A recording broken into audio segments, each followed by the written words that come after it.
font maintenant leur entrée. Il fait beau, il fait chaud et il y a du football pour bien terminer. Ce vendredi 15 août, le DFCO accueille le FC Rouen. C'est la deuxième journée du championnat national et je vous souhaite comme d'habitude pour cette reprise une bonne soirée en notre compagnie sur FFF TV.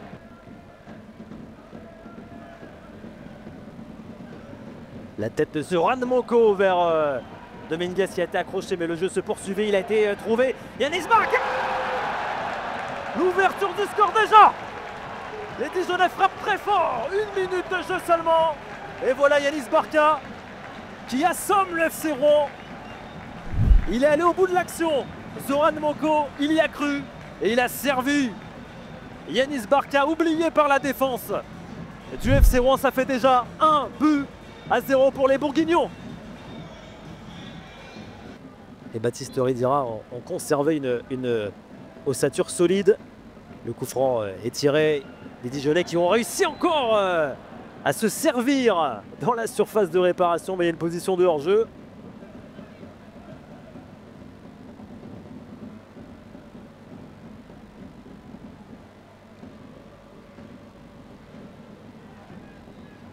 Il a bien senti le jeu, Ismaël Diallo, le petit saut et la tête pour permettre à son équipe de garder la possession. Attention! Ah, on a failli passer pas loin du drame et c'est le point de pénalty qui est désigné après cette faute de Paul Delecroix. Mauvaise communication peut-être entre Diaby Malik et Paul Delecroix et c'est le point de pénalty qui est désigné. Le gardien du DFCO qui a été obligé d'intervenir. Kenny Rocha qui a pris de l'élan. Et Rocha face à Paul Delecroix pour l'égalisation du FC Rouen. 20e minute de jeu. Et ça fait un but partout. Après ce pénalty transformé par Kenny Rocha. Pour le plus grand bonheur de la centaine de supporters du FC Rouen qui ont fait le déplacement. Le FC Rouen revient dans la partie. Grâce à ce pénalty de Kenny Rocha, ça fait un but partout. La retombée du ballon, encore lui, accroché par Lambeza. Ndézi a jailli et il se bat. Barca Lambeza qui a pu servir Julien Dominguez, mais il n'a pas assez appuyé son tir. L'attaquant du DFCO, dommage, quelle occasion de but. C'est Jordan Marié avec son pied droit, ça a été renvoyé de la tête, deuxième tentative peut-être pour le capitaine Dijonais, la tête et la déviation de poteau. Ah, la tête de Yanis Barca, encore lui. Sans contrôle, là comme elle venait. Centre dans la surface. On se jette, il y a des cascades là sur le terrain. Lambeza qui a pu centrer. Barca à l'entrée de la surface de réparation. Un crochet, un deuxième crochet. S'il va pouvoir enchaîner avec un tir, Jordan Marié. Et il s'est bien couché, Temperton. Attention à Paul Delecroix. Le sang-froid face aux deux attaquants du FC Rouen. Et attention à Paul Delecroix qui est avancé. Heureusement, il a accompagné du regard le ballon, Paul Delecroix, après cette tentative d'Enzo Janton. C'est donc une première cette saison pour le club d'Aubagne-Herbel, donc qui reçoit Villefranche ce soir. Boudra, position axiale ce soir pour lui. Silla qui résiste et qui va pouvoir donner à son attaquant peut-être pour une première frappe enroulée. Et ça passe juste à côté. Cette frappe de Karim Chaban. Karim Chaban, on peut dire qu'il revient à la maison entre guillemets parce qu'il a joué 6 saisons sur 7 à Herbel entre ses 10 et ses 17 ans. Donc voilà, c'est un vrai joueur d'Herbel, disons. Et vu qu'on appelle aujourd'hui le club Aubagne-Herbel, il est à la maison. Il va peut-être être encore trouvé à gauche ici par Oudjani avec un centre en retrait directement dans les gants de Péan. C'était bien joué là aussi de la part de deux joueurs qui font leur apparition dans le 11. Oudjani pour Chaban pour un centre en retrait face à Sbaï. El Kaddouri qui va essayer d'aller se mettre en position de centre. Centre en retrait justement vers Chaban qui va redonner à Oudjani. Oudjani le centre fort. Il a été repoussé. La frappe de Boudra à présent repris par Péan. Et le long ballon de Néhari, il est raté directement dans les pieds de Marcel qui va tenter un lob sur Jordan Gilles qui sort ce ballon d'une claquette. C'était très bien joué de la part de Vincent Marcel qui avait vu le gardien provençal avancer. Mais ça va être intéressant de voir un petit peu comment il peut apporter cette percussion après une prépa en Ligue 1. Et attention, carton rouge pour Vincent Marcel. Une faute là aussi totalement évitable sur Oudjani. Il a accroché Oudjani qui était lancé sur une contre-attaque. On va El Kadouri qui est en train de dédoubler. Qui a fait une course énorme, qui va être retrouvée. Ça va être peut-être un peu long, non, avec un centre en retrait d'El Kadouri. Silla, Chaban sur le côté gauche. La course était énorme. Chaban qui va pouvoir centrer au second poteau. Hamidou Ali pour son premier but. L'ouverture du score, elle est magnifique. Quelle reprise de volée de la part de l'ancien de Rousset. Naswirdine Hamidou Ali, le latéral droit au Bagné qui vient ouvrir le score sur une merveille de centre au second poteau, mais surtout sur une merveille de reprise de volée digne d'un attaquant. Hamidou Ali, ça fait 1-0 pour Aubagne. L'entente, l'alignement, etc. C'est une base que l'on a déjà de travail et qui n'est pas à faire. Attention avec Chaban, encore lui sur le côté gauche. Il va passer par le dribble, il est accroché, il va pouvoir donner à Bentoumi. La fin de frappe de Bentoumi, c'est arrêté par Suliban Péan. Que c'était bien joué de la part de Chaban. Il a d'ailleurs réclamé de nouveau le ballon à Bentoumi. Ce que je disais, cette difficulté de la première semaine, cette confiance qu'il n'a pas. S'il était au mois de décembre avec déjà 8 buts, je pense qu'il a claque direct intérieur. Mais c'est là où il doit... Et attention avec Bentoumi, encore lui pour le face-à-face. Et là il a claqué Bentoumi pour ses premières minutes. Il est arrivé à peine cette semaine. Il n'a pas eu besoin de trop de temps pour s'acclimater. Ça fait 2-0 pour Aubagne avec un but de Mokran Bentoumi. Il venait de rater une occasion. Il se rattrape tout de suite. Ça va très vite du côté d'Aubagne Herbel et ça fait 2-0. Mais là on voit, il est sur son pied gauche, ça va de suite beaucoup plus vite. Il ne se pose pas de questions, il l'utilise de suite et il a mis plein lucarne.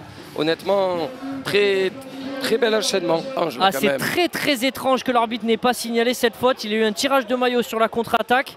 Surtout qu'il y avait une contre-attaque très intéressante. Et là Bentoumi, il va être... Mais on peut comprendre sa frustration à Bentoumi. Il a été accroché sur un appel. C'est ça, Aubagne, est-ce qu'il va changer la couleur? Oui, il va changer la couleur du carton. Mokran Bentoumi, des débuts assez incroyables pour lui. Quelques minutes sur le terrain seulement. Un but et un carton rouge. Camelo qui va chercher à l'opposé vers Valentine. Oh, attention, la reprise de mixture, peut-être le face-à-face avec Jordan Gilles. Et on l'a dit, ils peuvent revenir, les Tigres caladois, ils peuvent rugir encore. Et là, ils reviennent, ils réduisent l'écart à 5 minutes de la fin du temps réglementaire. C'est signé de l'attaquant Kenny Mixture, le Guadeloupéen, qui vient ouvrir son compteur. Ripon.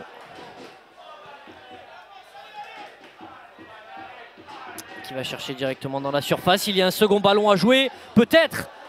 C'est directement dans les gants de Jordan Gilles. C'était signé Ilian Boudache. Et qui viendrait... Ah ben peut-être pas...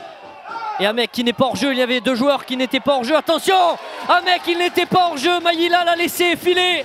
Ça fait 3-1 pour Aubagne avec Mohamed Amek qui lui aussi marque son tout premier but sous ses nouvelles couleurs.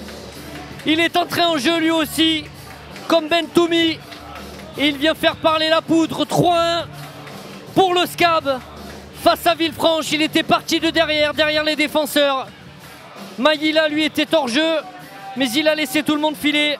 Et les deux équipes que l'on voit désormais arriver sur ce terrain synthétique du stade Walter Felder, terrain synthétique compliqué. On aura l'occasion d'y revenir. Si vous avez vu des matchs à l'époque au stade Bauer avec le terrain synthétique, eh ben, ça risque d'être pareil. En tant qu'athlète, c'est vrai que je veux dire, le terrain synthétique génère énormément de chaleur. On est au mois d'août.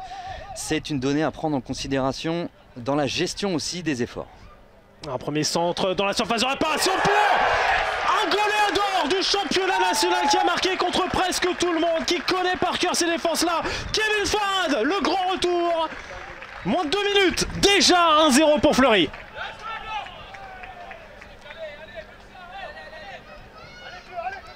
Mettre son empreinte sur une entame, attaquer fort. Je reprends vos mots, votre idée. On est en plein dedans. Et d'aller inquiéter ce stade briochin. Et là, évidemment, Kevin Farad. On ne l'avait pas vu encore, puisque le MOT peut lancer Kevin Farad dans la surface de réparation. Franck Lostis n'a pas la main assez ferme. Farad, c'est 2 tirs, 2 buts. Le goléador Kevin 29e minute.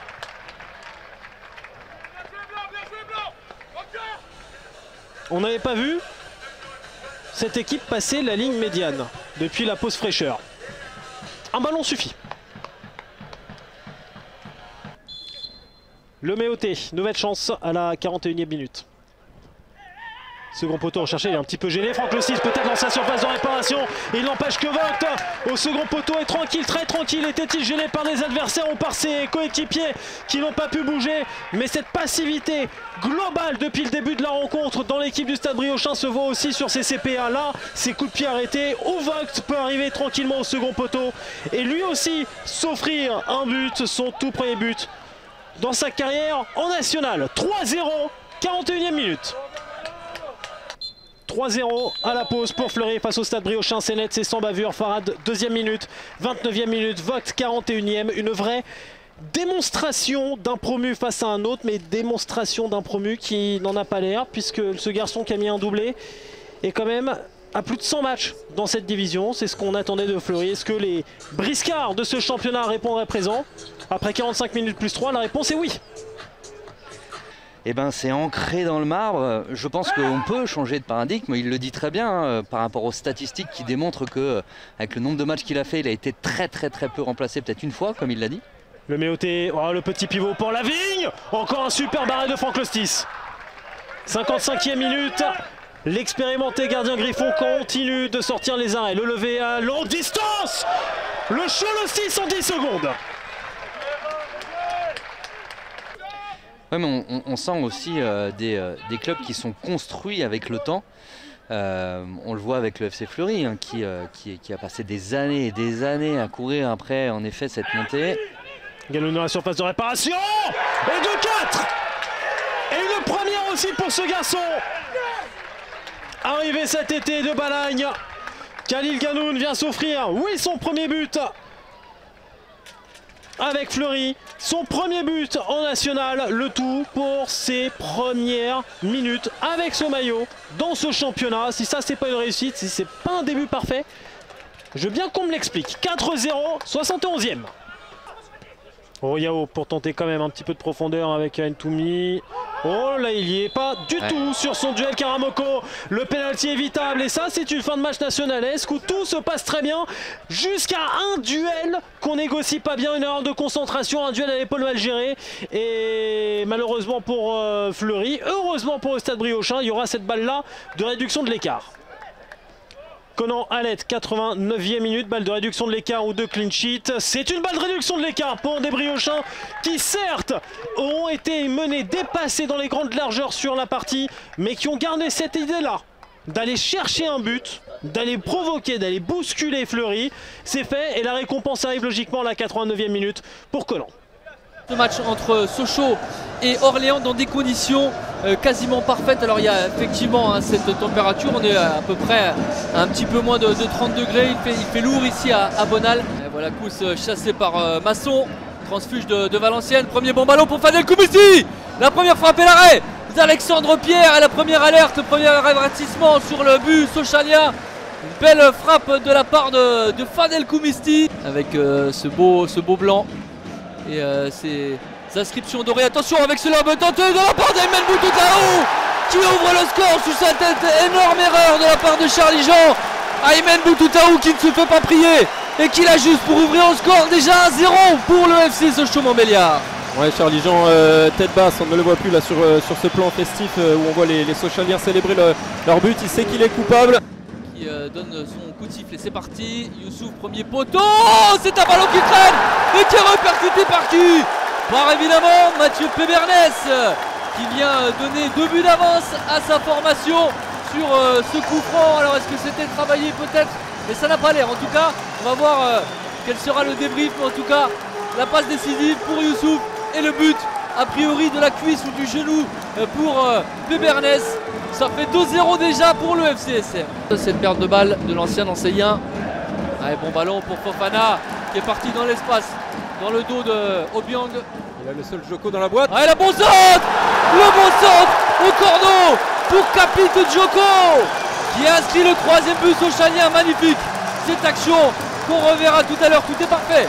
Le long ballon au départ pour Fofana, le centre et la finition clinique avec le pied gauche de la part de Capijoko qui ouvre son compteur. 3-0 déjà pour Sochaux. Alors qu'on est dans les arrêts de jeu, Benjamin Gomel directement. Oh, le calice jusqu'à la ligne pour cette équipe orléanaise. Charlie Jean qui laisse filer ce ballon entre ses jambes. Un ballon complètement sans danger avec peu de puissance. Mais Charlie Jean qui eh bien n'est vraiment pas dans son assiette, qui laisse filer ce ballon et ça fait 4-0 pour Sochaux. Le cauchemar, la catastrophe pour Orléans. Et puis le scénario aura permis aux Sochaliens d'éviter attention à ce ballon. Attention, Guillaume Coup, c'est l'arrêt d'Alexandre Pierre. Long ballon, la tête de Mendes toujours au four et au moulin. Le collier, ouais, la tête, attention. Loubao pour le 5e. Solomon Loubao, 5-0 pour Sochaux, pour le plus grand bonheur des plus de 10 000 spectateurs et supporters de Bonal. Et le jeu de lumière en plus. Le festival continue et se poursuit. 5-0 pour Sochaux. Allez, l'entrée des deux équipes ici pour le derby de l'Île-de-France, le FC Versailles face au Paris 13 Atlético. Allez, c'est parti au premier poteau, c'est dévié mais repoussé par la défense. Ça revient avec Jawad Kalaï dans la surface de réparation, la frappe.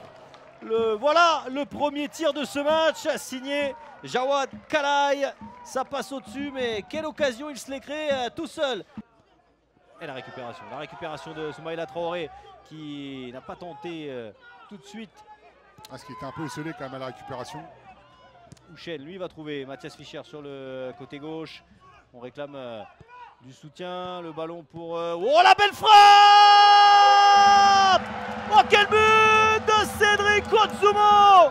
Aussi beau qu'inattendu. Ça fait 1-0 pour Versailles. Ouais, en fait, on disait tout à l'heure, Ozzumo, il en faut pas beaucoup. Et là, c'est un beau travail de Mathias Fischer côté gauche qui trouve Kalaï. Kalaï dans l'axe, qui remise aussitôt et en une touche, Ozzumo la met petit filet imparable pour Samo. Mais l'entrée, donc... Est-ce que l'entrée se fera après le coup franc? Pas sûr qu'il puisse rentrer. Alors, Ryan Fage pour mettre le ballon dans la boîte avec ce ballon qui traîne pour la deuxième période. Avec un premier ballon pour Jawad Kalaï dans la surface de réparation. Oh, Sadou l'erreur. Et le ballon repoussé par le défenseur parisien. Quelle première occasion dès la première seconde de cette deuxième période. Incroyable cette première occasion. Kalaï, le super bon ballon. Je crois que c'était Tom Renaud. Et oui, qui lui met. Ouais. Donnez-nous vos pronostics sur ce match, vos pronostics sur la saison. Tiens, pourquoi pas, il faut se mouiller un peu en ce début de saison. C'est là où on ressortira après les messages historiques. Sur X, attention, Amara dans la surface de réparation qui va pouvoir revenir sur son pied droit. Le centre d'Amara, la tête!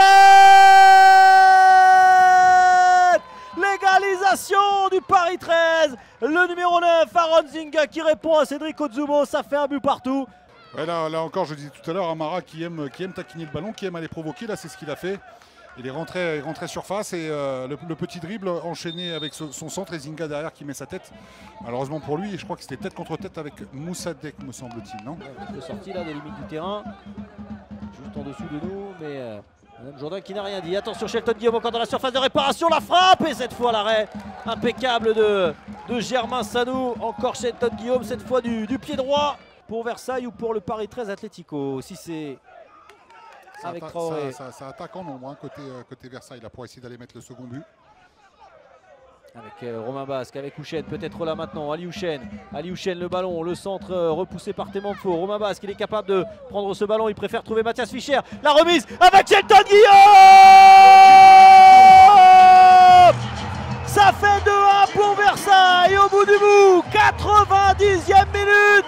La voilà peut-être la deuxième victoire d'affilée pour le FC Versailles. En tout cas, le camp des loges explose puisque les Versaillais mènent 2-1. Oui, avec un bijou là, de ballon de Romain Basque aux abords de la surface pour trouver je vois plus qui c'est qui Fischer, c'est Fischer. À la hauteur de son premier rendez-vous de la saison face à Valenciennes, la Berrichonne de Châteauroux reçoit une deuxième fois d'affilée ce soir à Gaston Petit face à El Bourg-en-Bresse-Peronas qui inaugure son exercice 2025-2026 ce vendredi. Attention avec Emric Ahmed, Trinker qui va enchaîner, ça va passer à quelques centimètres du poteau Teddy Boulendi. Dans leur attitude en ce début de match, il y a plus de sérénité en tout cas. Il était superbe ce contrôle de Trinker qui s'est emmené le ballon dans la course. Dembélé qui va centrer pour Verdier. Verdier qui va pousser ce ballon au fond du filet. 1 but à 0 pour l'Aberration de Châteauroux. Yanis Verdier qui vient ouvrir le score. Un très bon travail là, amené par Samba Dembélé. Et encore son ballon n'était pas parfait. Boussagel, il a du champ, il va frapper de loin. Et ce sera repoussé par Lucas Lavallée. Très bien. Et il a renversé à gauche de Marcolino pour Matteo Bodmer. Il a réussi à empêcher ce ballon de sortir, Matteo Bodmer. Ah, bonne demande dans le dos, très bien. Il va se mettre sur son pied droit, Bodmer. Ce sera pour l'Aspal qui enchaîne dans le petit filet de Lucas Lavallée. Magassa. Dembélé. La pointe basse de ce milieu de Castelroussin. Malorinoc qui n'est pas sifflé hors jeu. Il est bien parti, Malorinoc qui va face à Teddy Boulendi. Malorinoc qui permet à l'Aberration de Châteauroux de prendre de l'avance au score. Et 2-0 pour l'Aberration de Châteauroux. Superbe contre initié par les Castelroussins avec le sang-froid de Malorinoc. Il y a 6 joueurs bressants dans la surface. Oh, ça a failli surprendre Lucas Lavallée. Verdier qui va temporiser. Non, il va perdre ce ballon finalement. Yanis Verdier. Il doit faire croquer son pote. Il y a l'espace pour. Est-ce qu'il avait vu Emre Hamed? Il l'a vu, c'est obligatoire, Yohan. Il l'a vu. Second poteau, attention avec Malorinoc qui est la barre transversale. Oh, ils ont eu chaud encore une fois les Bressans. Tankiev, pardon. Cette fois-ci c'est Moussagel avec Meyer. Oh, le 1-2 c'est bien joué. Boumaoui en retrait pour l'Aspal et ça va être sorti. Super barré de Lucas Lavallée sur cette frappe à l'entrée de la surface de réparation de Romain L'Aspal. C'est un bon arrêt. Super barré. Ah, Dembélé a perdu un ballon. C'est rare, tu fais bien de signaler Seb. Boumaoui. Et la frappe qui a failli inquiéter Lucas Lavallée. Frappe à ras de terre. Sorti, il fait un match solide, hein, Lucas Lavallée sur les. Il avait débuté la saison 2024-2025 avec Bourg-en-Bresse justement. Attention avec ce ballon qui traîne pour Boumaoui. Boumaoui qui va tromper Lucas Lavallée et permettre à Bourg-en-Bresse-Peronnas de réduire l'écart au score au tableau d'affichage et redonner de l'espoir à cette équipe de Bourg-en-Bresse-Peronnas. Toi, Yohan, on parle de l'aspect athlétique. 2 garçons avec des crampes là. C'est un joueur qui est, à mon avis, plutôt monorythme, mais si on lui laisse le temps, il va distiller. Là, il est, on le voit, voilà, il s'est mis tout de suite dans le sens de la marche. Attention à lui, attention à lui. Boumaoui qui va peut-être frapper. Non, il va décaler pour Magasuba. Magasuba qui a le temps de frapper. C'est sorti par Lavallée, ça va être bien suivi par Benjamin Bezic qui permet à l'équipe de Bourg-en-Bresse-Peronnas d'égaliser face à cette équipe de Châteauroux. Châteauroux qui s'est un peu endormi, qui s'est un peu fatigué dans cette fin de deuxième mi-temps. L'entrée des joueurs dans un stade Robert Diochon où les couleurs rouge et bleu se sont invités en nombre. On annonce plus de 1000 supporters cannés pour cette rencontre. Ils ne rêvent que d'une chose, ces supporters bas-normands de l'ex-Basse-Normandie, c'est voir le stade Malherbe valider sa belle victoire inaugurale 3-0, on le rappelle, contre Aubagne. Pour essayer de créer des décalages et puis se mettre entre les lignes. Vous avez Bagbema qui a quitté les 3 au milieu, qui n'arrête pas de faire les suites là pour se placer. Il y a du mouvement. Ça c'est bien fait de s'effacer comme ça parce que Maxime Etuin il a un temps d'avance. Ivan Bottella qui va pouvoir récupérer ce ballon et marquer. Ivan Bottella qui va permettre au Stade Malherbe de marquer son premier but de la saison à l'extérieur et de mener 1-0 ici face à QRM. Le super mouvement est parti de Maxime Etuin. Le centre est parfait, la reprise idéale. On le sentait bien Ivan Bottella et le voilà qui marque et qui met Caen dans de bonnes dispositions. Un but à 0. Valentin Henry a été averti lors de la première journée. Le contrôle de Noah Descalom. Il y a un contact peut-être. Le penalty qui va être sifflé contre le Stade Malherbe Caen sur cet appel dans la profondeur de Noah Descalom. J'ai pas envie de dire qu'on le sentait venir Thomas, mais le match, les Canets n'arrivaient pas à se mettre dans la bonne disposition, dans les bonnes dispositions pour se le mettre définitivement dans la poche et se mettre à l'abri. Ouais, il va y avoir la pression mise alors à distance des supporters canets dans leur parquage. Même lui, voilà, premier match aussi, deuxième match, premier penalty.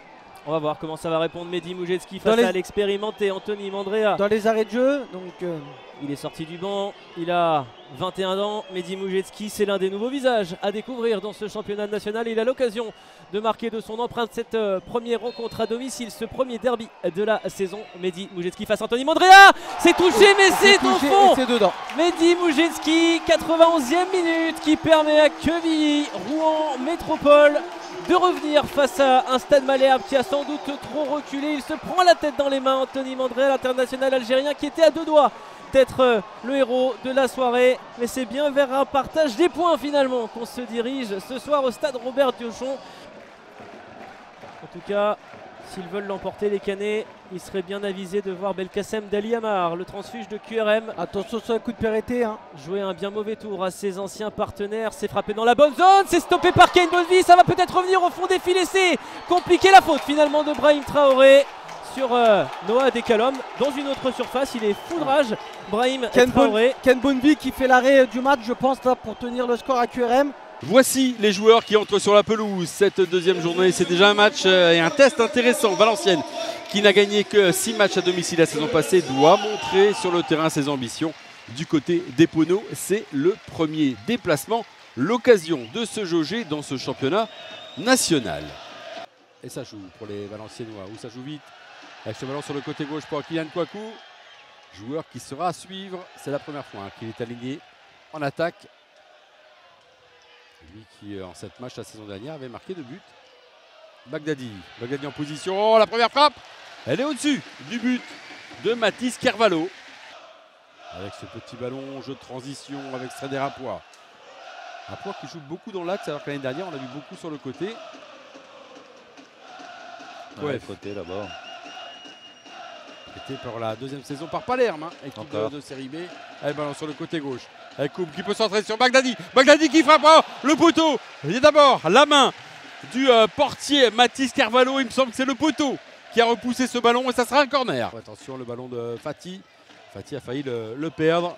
Wad, c'est bien joué. Wad encore une fois. Groma dans la profondeur, c'est bien joué. Attention avec ce ballon de jaillissement de Jean Louché. Il fallait ça face à Diebold. Pour Paul Wad encore qui se met en position de tir pour Jean Louché. C'est vraiment lui qui fait la différence. Ah, il est pas mal. Hein. C'est lui qui amène les actions dangereuses. Ancien speaker du basket de Lille Métropole. Attention, Fati là qui centre le ballon. Il a été récupéré par Jean Louché en 2 temps, mais cette frappe de Gromat aurait pu faire mouche. Et on joue entre les deux attaquants, Diebold et Gromat. Et Wad encore qui récupère. Attention, Paul Wad. Paul Wad dans la surface de réparation. Oh, à l'extérieur, le petit piqué. Le petit pointu, pardon, du pied gauche. Qui passe juste à côté du poteau. Sur le côté droit pour Sreder Apoua. L'appel d'Alain Pielé. Apoua face à Mohamed. Apoua dans la surface de réparation. Apoua qui frappe. Oh, attention, Takaoka. Et Takaoka qui marque son premier but sous les couleurs valenciennoises. Et qui ouvre le soir ici au stade du Hainaut. Ah, il n'en faut pas beaucoup pour Takaoka, le sourire du japonais, prêté par Southampton, et c'est lui qui délivre le public du Hainaut, ouverture du score, et ça fait 1-0 pour Valenciennes face au Puy. Allez, le corner, une nouvelle fois, Jocelyn Groma.